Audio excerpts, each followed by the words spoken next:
This has got to be the biggest bang for your buck, reward for your run, you'll regret nothing shuttle ride in the entire state of Washington. Nothing short of a lift access run could possibly be this easy.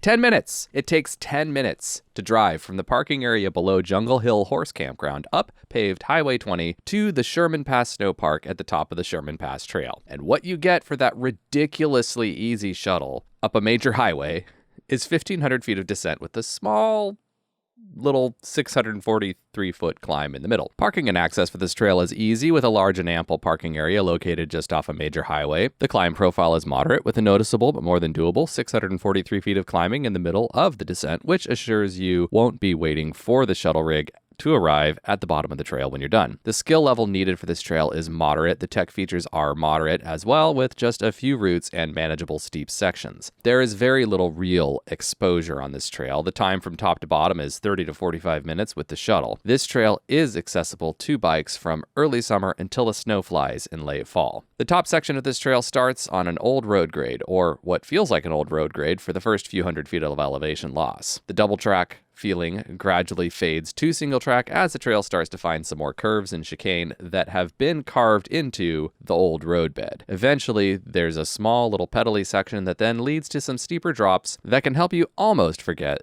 that you're very clearly on an old road cut up here, which comes with the added bonus that there are great views all around. So that's something worth taking the time to peer around and enjoy. Finally, the trail drops off the roadbed and dives down the hill, at which point things finally get steep, rocky, and much more interesting, right before it then intersects with another even more obvious road grade. Take a right on this power line cut and proceed down the road for something like 1/8 of a mile before you come to the continuation of the trail on the left. From the power line cut, the trail is going to gain about 400 feet over the next mile or so before it starts descending again. This climb isn't too bad, although it does represent the majority of climbing on this trail. The rest of the elevation gain on this descent comes from smaller, punchy little climbs in the middle of different sections, as well as one big climb out to the campground at the end, which we'll talk about a little bit more in a minute when we get to it. After the climb, it's onward forward again through this grassy meadow, then into park-like stands of east side forest before dropping to a nice, steep, but not too steep bench through much thicker woods. I really liked how the trail just rips through this section with a decent amount of rocks and roots in the tread, just to keep it from being a boring flow trail, but not so much that your intermediate friends can't follow a little further behind. There are plenty of more twisty turns in here, and then stands of partially burnt over forest, as well as some tight switchbacks. It's remarkable how varied the types of forest and terrain are on this one descent, as it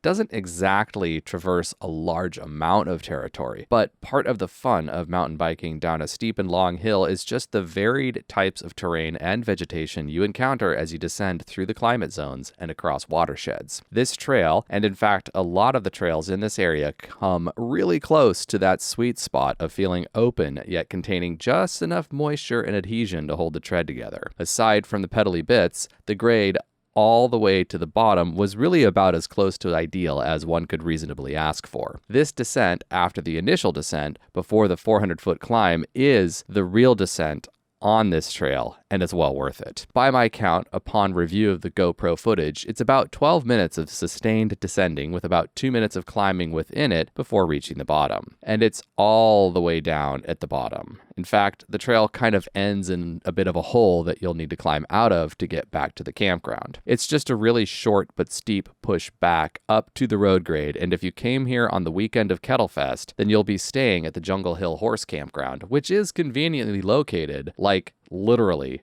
at the bottom of this and the Jungle Hill trails. I'd like to take this moment to thank everyone who worked to make Kettle Fest a reality. It takes the dedicated work of a lot of volunteers, but also the support from Evergreen Mountain Bike Alliance to make this happen. If you haven't ever participated in Kettle Fest and you live in the state of Washington, you owe it to yourself to do so. You'll get to see a part of the state not too many people travel to, and honestly, what could be better than that? I'd also like to thank all my Patreon supporters, especially my Low Me Goodness level sponsor Charles Kim, as well as my Hero Dirt level sponsors Edward Lanton and Devin Young.